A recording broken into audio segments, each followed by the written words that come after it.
अखिल भारतीय अखाड़ा परिषद के अध्यक्ष महंत नरेंद्र गिरी की संदिग्ध मौत के मामले में अब एक बड़ी खबर आ रही है। बड़ी खबर यह है कि एक स्थानीय नेता भी अब शक के घेरे में है। महंत नरेंद्र गिरी के काफी करीबी है, ये प्रयागराज के स्थानीय नेता है।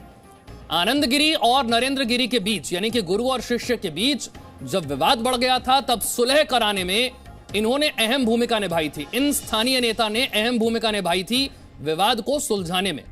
यूपी पुलिस अब हर एंगल से जांच कर रही है। कल संदिग्ध परिस्थितियों में मौत होती है, इसके बाद एक सुसाइड नोट सामने आता है, इसमें 3 लोगों के नाम होते हैं। आज सुबह एक खबर आई कि मौत से पहले एक वीडियो बनाया गया था। अब खबर यह आ रही है कि एक स्थानीय नेता भी शक के घेरे में है। यूपी पुलिस हर एंगल से जांच कर रही है। यह हत्या है, यह आत्महत्या है, यह मौत कैसे हुई, यह जानने का प्रयास किया जा रहा है। विशाल पांडे मेरे सहयोगी जुड़ गए हैं और जानकारी के साथ। विशाल, अब एक स्थानीय नेता का नाम भी आ रहा है।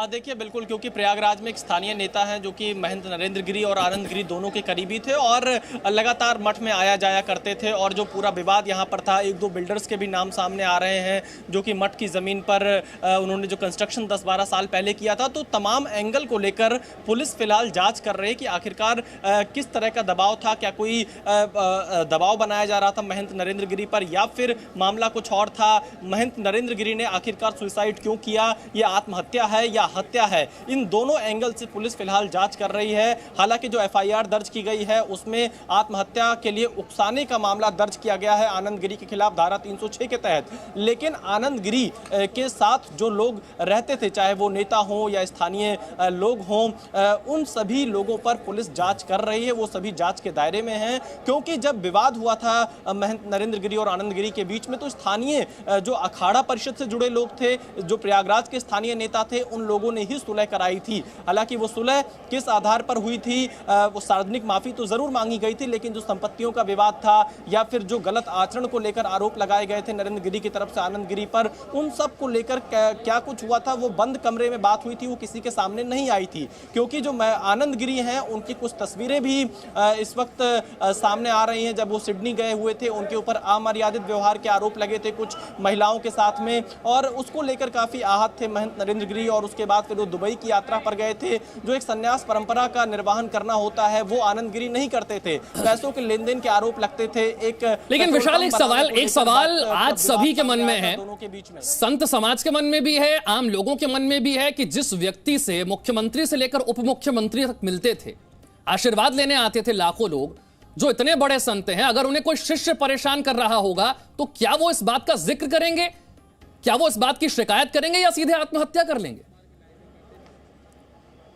देखिए, यही सबसे बड़ा सवाल है विशाल, क्योंकि ये मामला 1-2 दिन का नहीं है। पिछले 1 साल से लगातार ये विवाद चलता आ रहा है गुरु और शिष्य के बीच में। लेकिन सवाल ये है कि क्या जो ये आत्महत्या महंत नरेंद्र गिरी ने की है, क्या ये सिर्फ गुरु शिष्य विवाद का ही एक नतीजा है, या फिर इसके पीछे कोई और है, कोई और बड़ा कारण है? क्या किसी दबाव में थे महंत नरेंद्र गिरी? ये कुछ ऐसे सवाल हैं जो फिलहाल पुलिस जिन सवालों का जवाब ढूंढने की कोशिश कर रही है और हर एंगल से पुलिस जाँच कर रही है। क्योंकि महंत नरेंद्र गिरी का स्वभाव ऐसा नहीं था कि वो आत्महत्या कर सकें। और इसके अलावा अगर हम बताएं विशाल, तो जो महंत नरेंद्र गिरी के लोग थे वो उनको जितना बताते हैं उनके मुताबिक वो बहुत ज़्यादा दबाव में भी नहीं आने वाले थे। लेकिन ऐसी क्या परेशानी रही, क्योंकि जो यहाँ के उनके कुछ शिष्यों से अभी हमने सुबह बात की, उन्होंने बताया वो जो सुसाइड नोट का जिक्र आ रहा है उसमें परेशान होने की बात लिखी गई थी। एफआईआर में भी ये लिखवाया गया है कि वो आनंद गिरी से परेशान थे।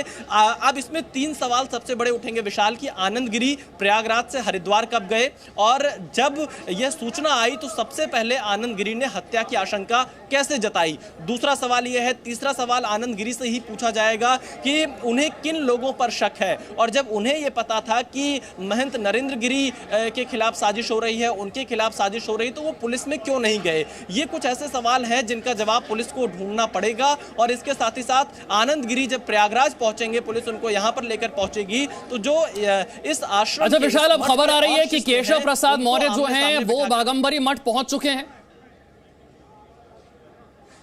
बिल्कुल, यूपी के डिप्टी सीएम केशव प्रसाद मौर्य और कानून मंत्री ब्रजेश पाठक बागंबरी मठ पहुंचे हैं, जहां पर अंतिम दर्शन कर रहे हैं महंत नरेंद्र गिरी के, क्योंकि केशव मौर्य परसों भी यहां नरेंद्र गिरी जी महाराज के कल निधन के समाचार से मैं व्यक्तिगत बहुत दुखी हूं और परसों ही मैं यहां से उनका आशीर्वाद लेकर के दर्शन करके गया था। कल समाचार मिला है, आज उनको अंतिम विदा देने आना पड़ेगा। यह सोच करके सुन करके ही मैं बता नहीं सकता हूं क्या बीत रही है हम लोगों पर। पूरा प्रयागराज दुखी है, पूरा प्रदेश और देश दुखी है और जिस भी कारण से महाराज जी की यह स्थिति हुई है, हर कारण की जांच कराएंगे और जो भी इसके दोषी होंगे उनको खोज निकालेंगे, उनको कठोर से कठोर से कठोर से कठोर दंड दिलाएंगे और इस प्रकार की चीज़ें स्वीकार नहीं की जाएंगी। आप 2 दिन उनसे पहले ही उनसे मिले थे, क्या बातचीत हो रही थी? सामान्य जैसे दबाव में लग रहे थे?